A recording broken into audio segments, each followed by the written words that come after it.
Mau whamātu to, koe whangmārek mau ke mau he hoa. Ke mau ngona i ere o whai whamue a whiona i na whakaonga magerek mau tole tohi tapu. Mau kore ke tatara mo e po uri me mau ngahi atamai. Whamorua mo mau ngahi loto maka. Ke ring me moha lau mare ma anioni. Ke hiko e uri me ngā haa ko tō peo e kovi me mau mo ui. Ka lawa ke mau tarianga vai vai ho wholofola. Aia kune mawhai. Ke whamue o mau lau mare e Jesu Christ ko mau whamu ui.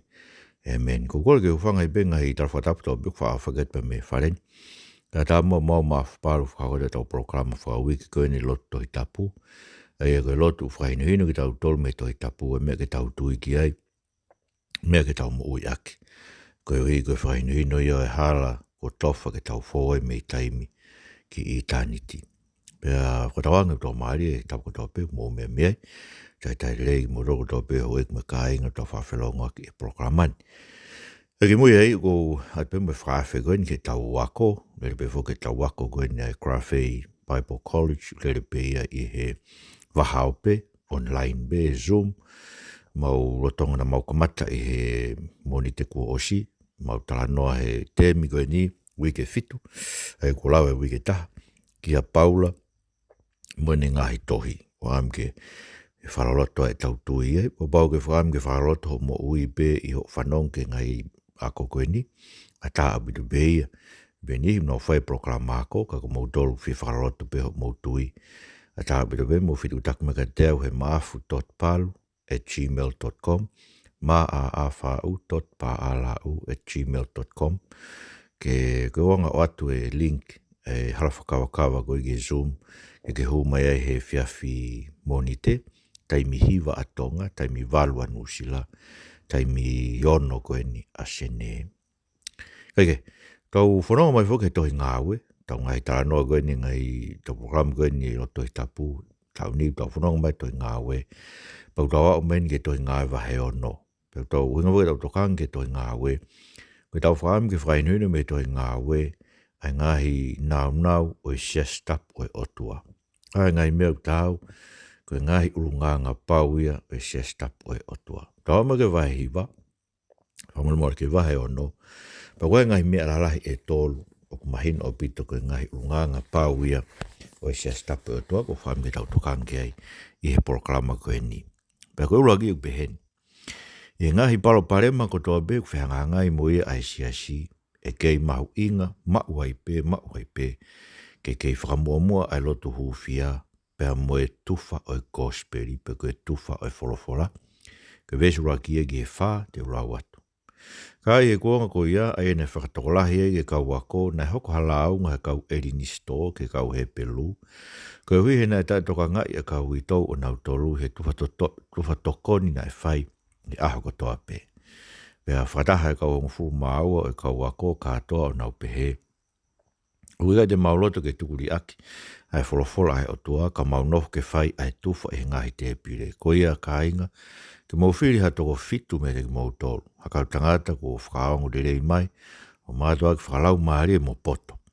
Pea te mau whakanofu ki nau tolu ke ngā awe ko ia, ka ko ki mau tolu, te mau whakautu mau ku ai whai o e hufia, mo e tufa ai wholofola. Wholofola tonu e tau eiki, hawhetai peki o tua. Aia, koe tupu toko lahi vo i siasi, mahalo kua i siasi ofe toko tolu mano tupu. I e tuunga koe ni, te tau sio he hokat koe ni, toi tānaki mai fukakai, wauen ke kau taula eiki, kau whaiwhe kau koe na nau ngāwe koe te mpare, kuna urui ki nau tolu ke lotu whakakaraisi. Pea ko tui kua haalahi au pito ai, kau mawhai whakalotu koe ni Santarimi, kau Satusi, ma kau Wharesi, ai na nau whamaui, ai si ka apostolo, pe mo ka wako, i lere mai koe ni whanonga mai vai raki ke vai nima. Ka ko paraparema koe ni ko paraparema hoko he loto siasi. Ai koe kau Erinisto, sai koe kau Erinisto koe whahinga pia o e kau siu, kana ana urea whakakarisi. Huire Erinisto koe haume, huire whaparan koe Hellenist, uhinga Hellenist koe kakai, na nau mo ui whakakarisi. Pena nau rea, pa nau mo ui, he toonga mo ui e kau karisi. Aia, koe kau siu pe ia, kana nau mo ui, na nau rea, i rea whakakarisi. Koe kau he pe lure, wa ta wake taha, koe kausiu ia koe na nau rea he rea koe a haasiu a koe rea whakaara mea ia ai na nau nofu i Jerusalema. Mai no bena e tō lahe anga be kau he pelu e ka kai o e siasi pe lahe anga be ai alu ai tu whatoko ni ki ai. Te mlau tau whaetatoanga e ki whangi grup tō ik pe koe ni hi toki a hafo o mai ki siasi ka maui ngā bito e tau ngāu e kuk whai ki tau tokanga e oa nā whiwhiri mānako. Koe siasfo koe ne tohi gea apostol ko se misi mahino ai na iai whiwhiri mānako ai. Pero me he nau whiwhiri mānako na ke tatau e nau ofa ki kakai ko toa pe na esi kau masiwa ia ai na nau ofa pe ki nau tō ki kakai na tu umari e. Ko si kau masiwa na ke nau ofa ke na nau whai pina tōre lotu pa nau tukuang ke nau alu. Ko hinga i rea ko a se misi o kau kua pau ke whakamooni a e tau tui ak e tau ngā ue. Ko ne uhinga ki ai. Ko ne uhinga ka pau masiwa kofu ha taha o toko ua i lotu pa ku ke mau e kofu, pe ko ha sipi. Pa ke lotu pe koe tang teu, al pe kau lotu ke mau hao kofu pe ko. Kai te ke ango e kofu. Si ko tui au tatau mo e tui ai te volo.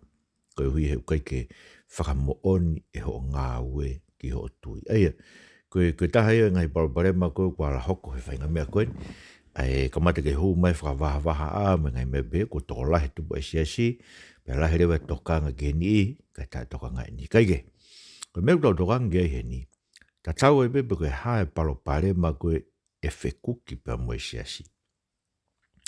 Hanga kawa apostolo whakatu e te whito i mea mau inga tāko ton ke whakamahino. Ko ki mau tolu, te mau whakautu mauku, ai whai o e hufia, mo e tuwha e wholofora vesi ua, o kui gai te mau loto ke tukuri aki, ai wholofora ai otua. Ka inga koe te whito i mea ko makehe ai siasi meha toi kulup pe koha kalapu, pe koha whainga whakatahaanga pe mamai. Koe hui koe whakatahaanga koe ni. Koe whakatahaanga ia uongo nai ai wholofora a tau otua. Malanga ia ko speri, malanga ia e wafa sisu kraisi, e wafa pe e taha, te tau mau ai mo ui i mamai. Ka atoa ngai ngāo ko toa pe whai e siasi hāfua ngai mea ku aro neke mahu i ngai vahe whonua mo e kuata mo e hāfua, mo confidence. Koe ngai mea koe ia whai pe tau tokanga ke ngai mea koe me misinare me hāfua. Pe alua more te tau tolu ia. Koe tefto i mea koe e siasi. Koe lotu hufia mo e tuwha e whoro. Whamea ke pōpō ka mau tolu. Matuka ke koe lotu hufia koe ni whai lotu ka ke mau ia ni he tō lahe. Ko whaam ke pōpō ke te mau tolu ko tau pe mo mea mai programa koe ni. Tau hepe mo tō lotu hufia whawhamiri i api. Ai ke lawa whai he whiaf ko toa be, ko api o ngofua ke a konaki ai whai a konaki ai tamai mo e whae. Manatu tau raufau tramai to i tabuke te tau tolu i kai ata ke kai whewhine ke nau o malanga i whare lotu. Pe te nau whai whekau, ko au ata, whakata to i palo vepi. Ai whakaino hino koe whanau. Whai e tamai mo e whae. Aia, ulawa e kai whewhine ke nau whai lau to i whasapate, ulawa ke nau whai ako, i ako lotu, ako i iufu, koe hui e tuunga whakawhanau e ka kai ko ia. Ta tau be mono ako e tau whanau ia. Eia, koe inga i pulawi ke e mau inga apito e ka inga, ke whakawapau i mau pe. Koe te whito i mea ai siasi, koe nofo ke e tuwha o e wholofora. Mea pango koe aoni, ko hiki e tau ngāwe, ta toke ngai mea i tua. Tau tokangi tau toke ngai mea ange koe tānaki o e paanga. Ngai koe langa o ngahi whare me ngai mea whakamate rie pehe. Ka tau riake tau tore te whito i mea kono whakamoe lau maare. Ka kaurea be mea koe ni. Ka taha ngai te whito i mea ko ngoi mau pe.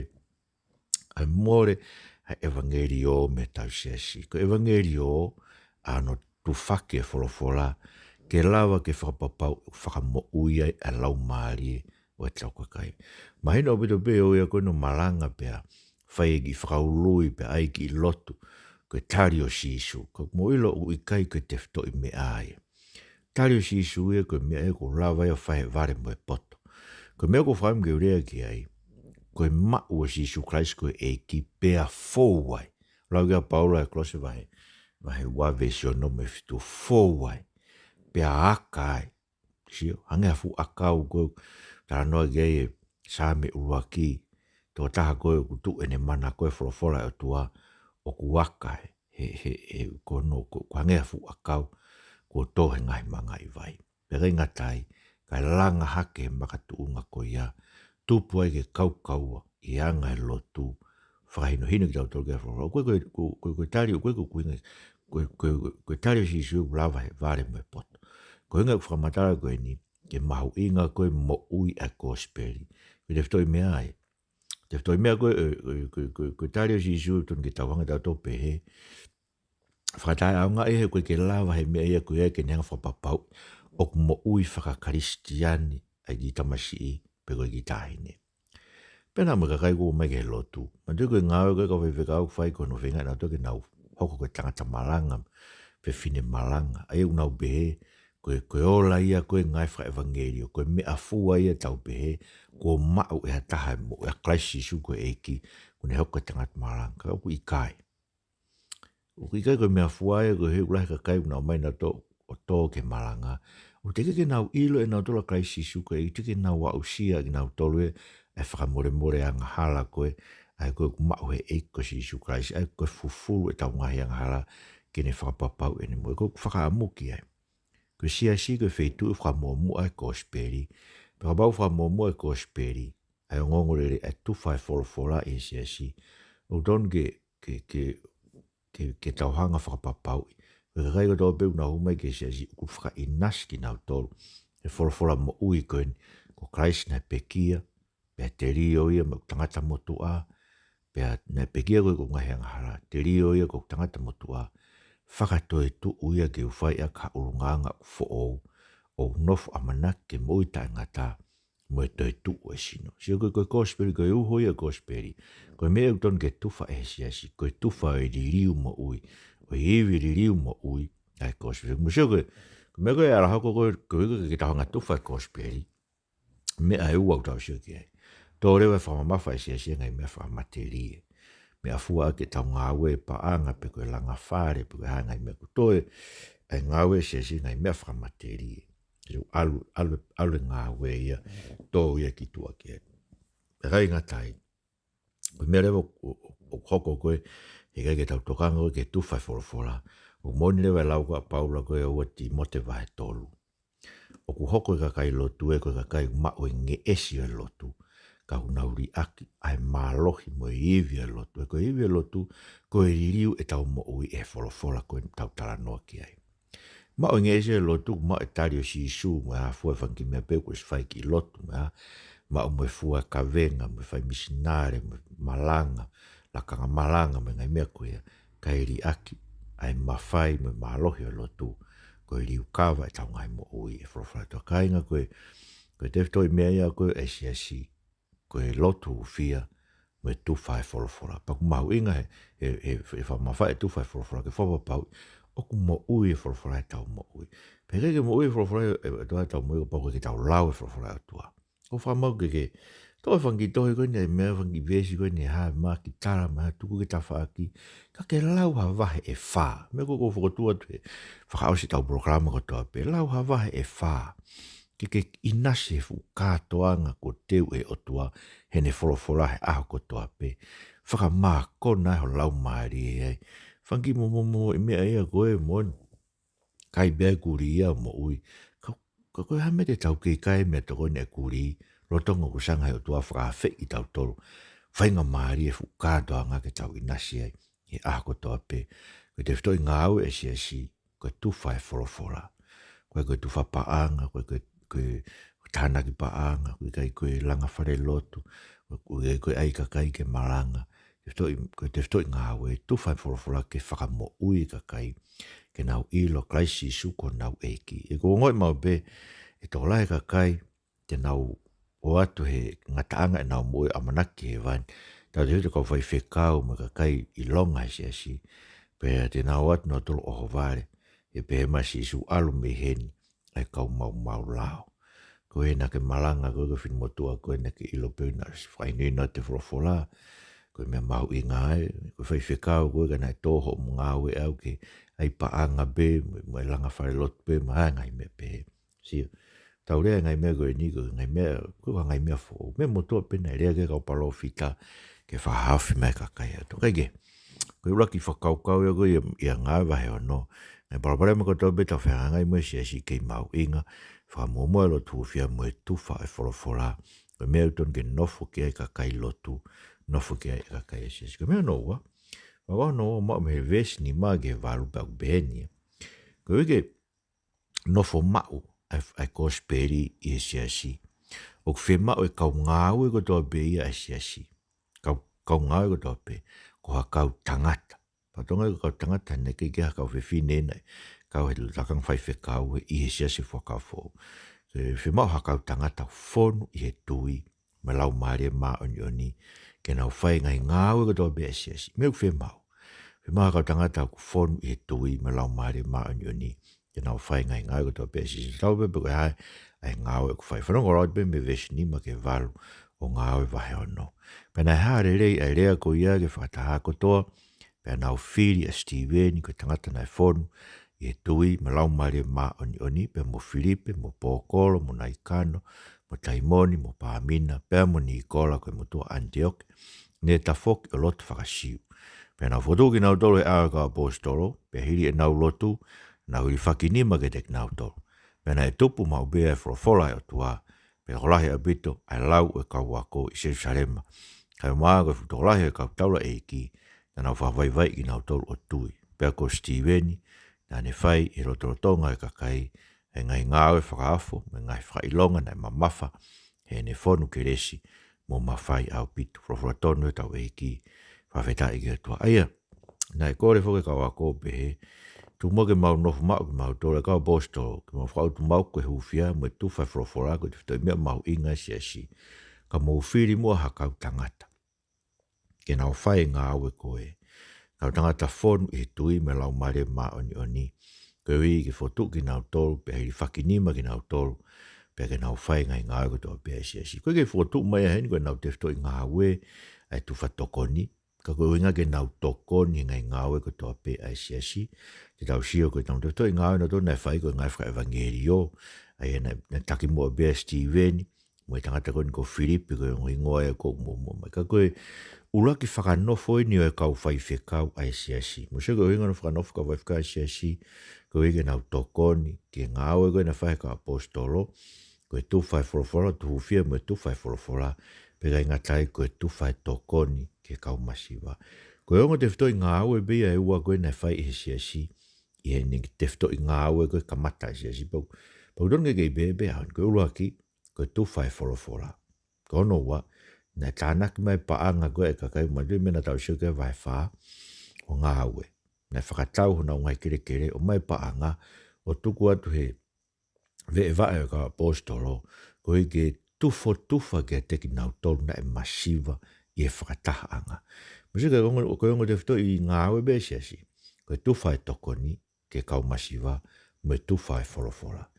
Me panga hao nia koe ke tau sio behe, ko hai maa mo ngā ia koe ke nau tui ke toi tapu, o nau whai nau tolu ia o ngome ai ua koe ia. Hau nau tomo nau toka te rini hala, na woholo e ngai loto whare tu whai, bea ta whokia tau kakai tau tolo alu, tui ke tui hala koe ia, koe ke tau whai, tau tui ngai whai evangelio, tau nofu pe tau fusias lahi o pehe, sai be to kua to lahi be kakai e te ki alu hatahai o tonko ia tra mai statistika ai alu e kakai ko e ke soko foi ngawe ko en tra no ki ai a ngawe o fai e mamonga pero nunga u fato lahi ai e nau kakai na to e ngata be na o tu fa na folo lo go na mo ia kana te tu fato kon ko e ngo te fto i me ai ko te fto i ngawe siasi me bango tau pe tau tolu ia tau siasi mai ngai hupanga e tala city koe ke tau wala tau toto ke whato kon ke tau wakai holo tu kui kolo o tau ngai kolo kui hawhangi whamiri kui tau pe ku mate wifi pe ku mate huse paniti pa tau o ma senit a siasi o tokon ke ako i nau tolu koe tau nofo koe e mate ai pe siasi koe ke tau whai te whito i ngāo e siasi kai na e koe mea ku whi mao koe e siasi ko hakau tangata ko Steveni whonu i e tui me lau mare kai nga koe te whito i mea mahu inga taha ai whai whikau e koe ako i si a tau tai koe mao toke tā toi tapu Pea ko pea ka hani pati mo wakai whaere se tau tai ko hanga te au pawhia se tau tai he ki nau tolu me mea koe toi tapu na ona toke ngai mea whakai māma koe ni. Climate change me hawhoi ngai mea kai toko ni ke mui ka kai. Pa nau nofu na tolo wako pe whanau ke tānak paanga me whinga paanga. Hei ka ka hau re reo sia more taimia more mo taimia mo te whikaha mo whanau ke uisa tau tai. Koe uhi koe ke nau ke ako ina tolo teu i tau tangata ke tau tai tangata koe tau tai paanga e nia. O whai kia te wan mea bango koe uhi koe kurea koe ni koe tangata no whai ako e korisi pe na ku wako ai koe ka wako ai ka ku whamea bango ia beau he kusio ke alunga koe ia bea koe ni hea honi pe ku whamau ke malu ia tau kakai pe whakawhi tau tolu me kai ke koe kuenga utara noa ke whi mau hakau tangata fonu i he tui malau mare maani o ni ke nauhanga puke ko speri i siasi pe mona u whai ngai ngāwe ko toa pe o whai e siasi. Me pango koe sa sia ke heo mai kakai koe ni pe koe mai toko ai tuku whakaholo he siasi. Tau pe na e whewhekau e ne kui tolu, kui wha. Pe a hau tokua koe hao ai whakamo ui fo i alunga ko ia. Tahe mea mau taimi moni. Ko whampeu ke urea ki ai. He ko sia uhalata ke ilo he kakai a ko ia. Ka haka e uhinga na e whai e ngāwe koe ni. He koe ngāwe koe ni koe ngāwe whakamo ui tu unga. Koe ngāwe e koe ai whakamo ui e hingoa whakawhamiri. Koe langa, koe mea tau koe langa pure anga. Ki tau tolu pe langa whakae tangata pe. Koe ngāwe koe ni koe no te whitoi mea koe whakamo ui lau maari. Te whitoi mea ngāwe koe ni. Pea koe no koe mea koe whema oa kai whonu i he tui. Nau tui ke kosperi. Nau tui ke iko si sukrasi. Pa nau whonu he lau maari ma oni. Koe ke hafu uiwi ma whai e te nau tolu. Ke nau rea aki e whorofora ai otua. Koe te mausio ke he koe anga koe whaunga a honi. Tau hanga tau toro tutu uni koe tau kau wako. Koe tau kau whaiwhekau pau ke nau wako isia tau tai. Moe hafu e ngai mea koe. Tau koe tau toro koe ki whainahinu koe toi tapu. Hangi kurakti mot pahe toro. Tai tuso e rak koe ulunganga whaka otua koe. Oe whaiwhekau. Kau ai koe ko hataha usio paanga uri. Koe ko hataha utangi ke tuu ata. Koe tangata ni lava pure i le reo no ki whamiri. O kui kai ke iloi e ne whanau, nau kau ha whakamo veu. O kui kai ke lau i kovi i he kakai o tua a. Bau whakaosia ke taitusi. Iyo bau Timote utara mai o ku poto he whaiako. So ko tangata ku poto he whaiako e whorofora. I ko mea tonu ke make hea ke whaiwhekau me toi ngasiasi. Ne poto no whaiako e whorofora. Pe tamarewa e te taitusi. Vesu haosia ke taitusi waragi vesi hiwa. Ko ingata bene poto e whaiako ka kune piki mao ke toka tiri ne mooni. Ko ike ne lava o e nginaki mo pou e kakai koe ai o tuahe siasi. Pamanea ngawi kuna ki nau tolu whakatau i rea. Tā ngai meu, tūpāke ka whaiwhekau, nau tūpāke i whakinima koe ni ngai whaiwhekau e wasiri anau pe. Ka bau e hake mai ha toka tiri ne hala ki he whonua. Ko koe te ki whawhuarea ki hao whake kakai me ai.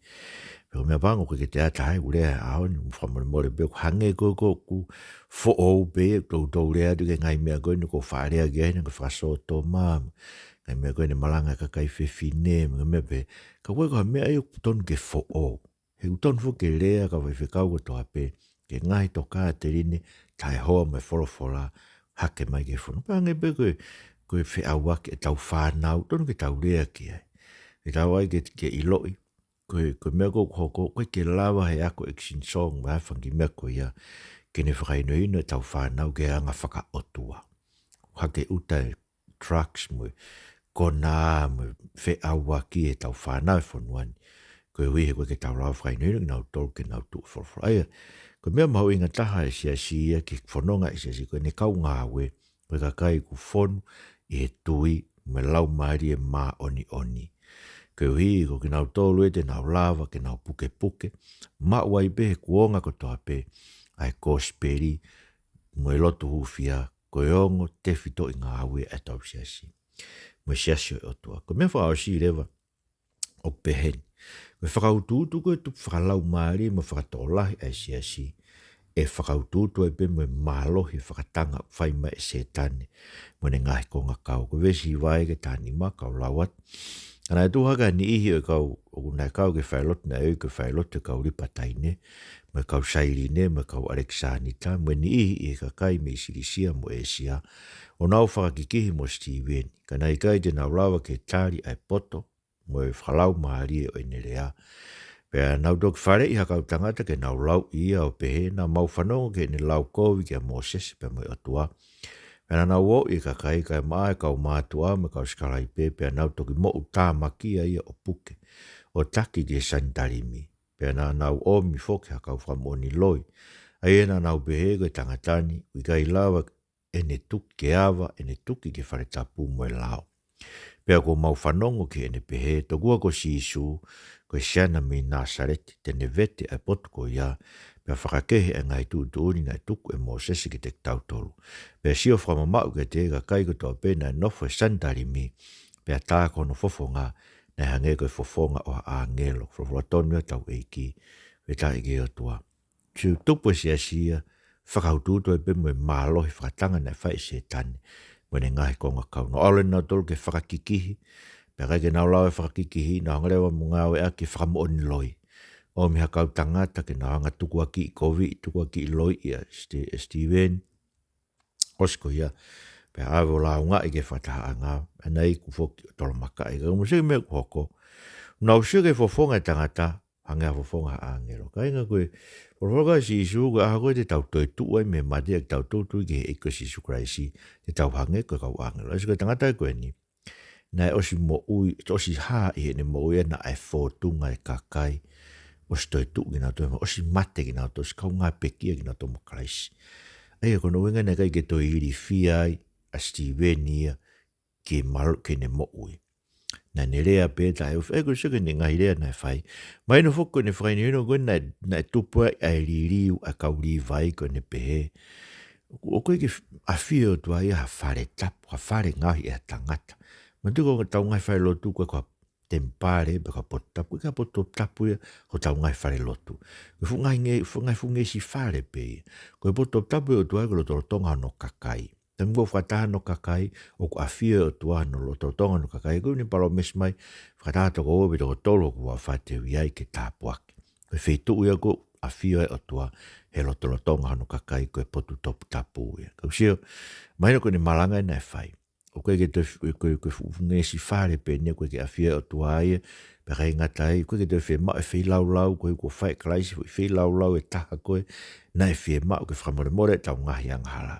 Pe kai ngatai, ka kuririu ke tau te whai tau tole mo ui whakalao, ka hiu tau mo ui tau tole ia kraisi, mono lau mare maa ni, ne tohi e whalawhalako tau rota. Ai ko tuke ngai mea pehe, na ririu ai mo kau rivai, kau taula e geu tala mai te tau tolu, i heni he vesi o nope, i he vesi fitu, i vahe o no vesi fitu, tola he kau taula eiki, na nau tafoki nau tolo tui, eia, koe mea na ita e kau mea.